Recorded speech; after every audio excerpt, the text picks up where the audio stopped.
છેલ્લા 5 દિવસથી પોરબંદર વિસ્તારમાં એક એવી અફવાઓ ફેલાય છે કે છોકરા પકડવાવાળી ગેંગ પોરબંદરમાં ફરી રહી છે।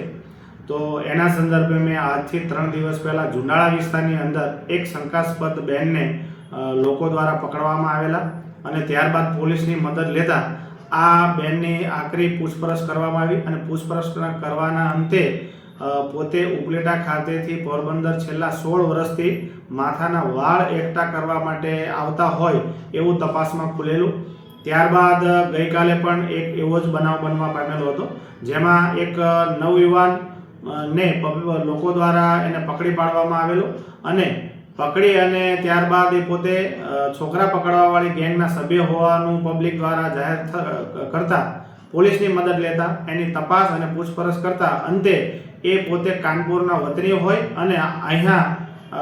અસ્થિર મગજ હોવાના કારણે અહીંયા આવી ગયેલો હોવાનું તપાસમાં બહાર ખોલ્યું છે।